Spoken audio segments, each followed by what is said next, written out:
अस्सलाम वालेकुम। मैं Abdul Hamid Bhat, teacher government UPS Bandi. प्यारे बच्चों, ये वर्चुअल क्लास जमात हफ्तम के लिए है। जैसे कि आप जानती हैं, हम अखलाक नबवी सल्लल्लाहु अलैहि वसल्लम जो हमारा तीसरा सबक है इस किताब में पढ़ रहे हैं। आज हम इसका आखिरी हिस्सा पढ़ेंगे।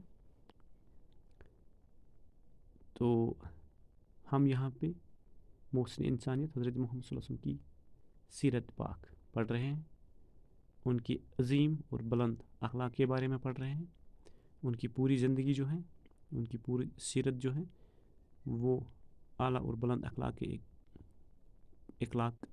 के वाक़ात का एक गुलदस्ता है। और हम इस गुलदस्ते में से एक एक करके गुल जो है, फूल जो है, चुन लेते हैं, आपके लिए पेश करते हैं। जिन्हें हम दूसरे अल्फाज में कहें तो ऐसे वो वाक़ात जो उनकी ज़िंदगी में हुए हैं, जिनसे हमें पता चलता है कि वो किस कदर अजीम और आला अखलाक के मालिक थे। यही सिलसिला हम आगे बढ़ाएंगे। पेज नंबर 21 पे हैं। एक मरतबा एक बदवी कर्ज खाने अपने कर्ज का तकाजा करने को आया। उसने बड़ी सख्ती से और गुस्से से तकाजा किया। आप सल्लल्लाहु अलैहि वसल्लम के सहाबी ने उस बद्दो से कहा कि क्या तुम देखते नहीं कि तुम किस शख्सियत से बात कर रहे हो? वो कहने लगा, मैं तो अपना कर्ज तलब कर रहा हूँ। हुजूर सल्लल्लाहु अलैहि वसल्लम ने अपने साथियों से फरमाया, इसकी हिमायत करनी चाहिए क्योंकि ये इसका हक है। फिर उसका हिसाब बेबा करने का हुक्म दिया और उसके हक से कुछ ज़्यादा उससे दिलवा दिया। तो ये मैंने एक वाक़या यहाँ पे पढ़ा। इसी तरह से ये वाक़यात जो हैं आगे मैं आपके लिए दूसरा फिर तीसरा जो इसमें दिए गए हैं वो पढ़ूँगा और उनका आसान सा तर्जुमा आपके लिए पेश करूँगा। ये जो है, एक मरतबा एक बदवी होते हैं खाना बदोश लोग अरब के। जिस तरह हर एक मुल्क में ट्राइब्स होते हैं, यानी नोमैडिक पीपल होते हैं, इसी तरह से वहाँ के जो खाना बदोश लोग हैं उनको बदवी कहते हैं। एक बदवी एक दफ़ा आते हैं और अपना कर्ज तलब करते हैं, कर्ज का तकाजा करते हैं हज़रत मोहम्मद सल्लल्लाहु अलैहि वसल्लम से, लेकिन सख्ती और गुस्से से तकाजा करते हैं। और इस तरह आपके सहाबी जो आपके साथ थे वो उस शख्स से कहते हैं, क्या तुम नहीं देखते कि तुम किस शख्सियत, किस इंसान से बात कर रहे हो? तो जवाब में वो बदवी कहने लगता है, मैं तो अपना कर्ज तलब कर रहा हूँ। तो इसके जवाब में हुजूर अक़दस सल्लल्लाहु अलैहि वसल्लम ने अपने साथियों से फरमाया, तुम्हें इसकी हिमायत करनी चाहिए, मेरी बात नहीं करनी चाहिए, मेरी तरफदारी नहीं करनी चाहिए, क्योंकि ये इसका हक है। फिर उसका हिसाब बेबा करने का हुक्म दिया और उसके हक से कुछ ज़्यादा उसे दिलवा दिया। इसी तरह एक दूसरा वाक़या है। एक दफ़ा ज़ैद बिन सन्ना से 80 मिसकाल का मतलब ये यहाँ पे लिखा हुआ है, जैसे मैं आपको दिखा रहा हूँ। सोने का एक सिक्का जो अरब में राइज है, यानी जैसे सिक्के होते हैं हमारे यहाँ पे भी सिक्के आजकल भी चलते हैं, तो उस वक़्त जो अरब में सिक्का उसको मिसकाल कहते हैं। मिसकाल सोने का सिक्का हुआ करता था। 80 सोने के वो सिक्के हुजूर सल्लल्लाहु अलैहि वसल्लम ने ज़ैद बिन सन्ना से कर्ज के तौर पे लिए थे और ये तय पाया था कि मुकर्ररा वक्त पे, यानी फ़लाँ टाइम पे, फ़लाँ वक्त पे इन सिक्कों के बदले मैं आपको खजूरें दे दूंगा। अभी मुकर्ररा वक्त में कुछ 2-3 दिन बाकी रह गए थे कि हुजूर सल्लल्लाहु अलैहि वसल्लम एक जनाजा की नमाज पढ़ाकर अपने रफ़ीक़ों के साथ एक दीवार के पास तशरीफ़ रखे थे, वहाँ बैठे थे। तो वहाँ से ज़ैद का गुज़रना हुआ और उन्होंने हुजूर सल्लल्लाहु अलैहि वसल्लम की कुर्ते और चादर के पल्लुओं को खींचते हुए नहायत बदमिजाजी और सख्ती से कर्जा अदा करने को कहा। चूँकि आपको मैंने पहले ही बताया, अभी 2-3 दिन बाकी थे उस मुकर्ररा वक्त में, تو اس پہ حضرت عمر رضی اللہ تعالیٰ عنہ نے کہا اے خدا کے دشمن کیا بکتا ہے،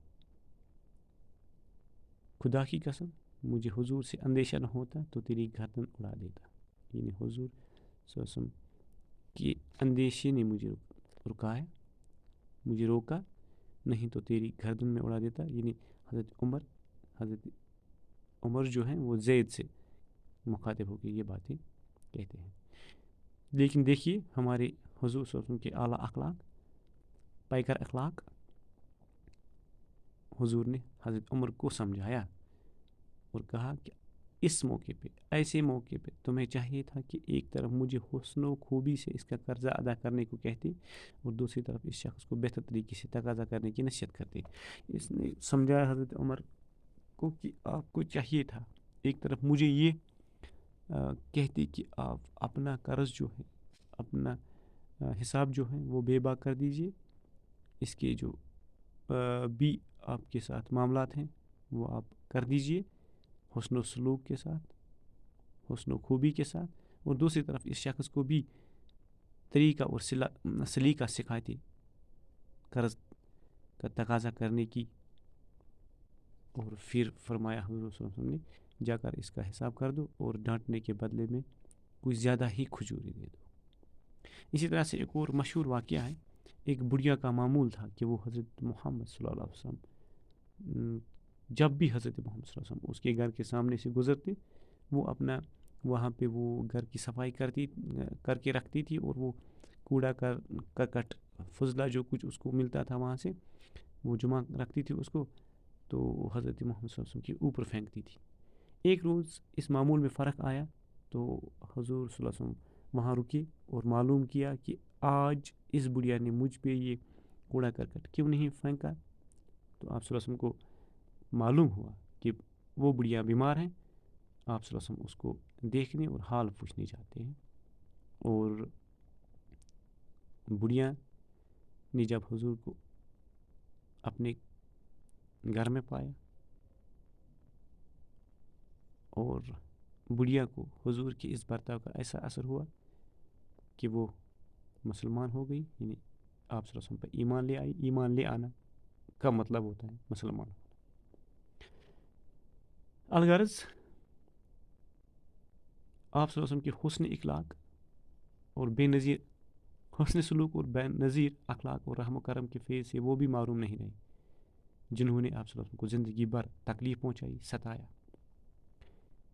اسی طرح منافقوں کا سردار، چونکہ میں نے پہلے بھی آپ کو کہا منافق وہ جو دل میں کچھ اور زبان پہ کچھ رکھتا ہو. اسلامی شریعت سے دیکھیں جو بظاہر مسلمان ہو اور دل سے کافر ہو. منافقوں کا سردار حضرت عبداللہ بن ابی آپ صلی اللہ علیہ وسلم کا بڑا دشمن تھا اور آپ صلی اللہ علیہ وسلم کو ستانے اور تکلیف پہنچانے کا کوئی موقع ہاتھ سے نہیں جانے دیتا تھا. لیکن جب وہ فوت ہوا تو حضور صلی اللہ علیہ وسلم نے اپنا کرتا اتار کر کفن کے لیے دے دیا. تو یہ ہیں انسانیت کے محسن، یہ ہیں رحمت عالم حضرت محمد، اور اس کے اس قدر عظیم اور بلند اخلاق کی مثال کہیں نہیں ملے گی.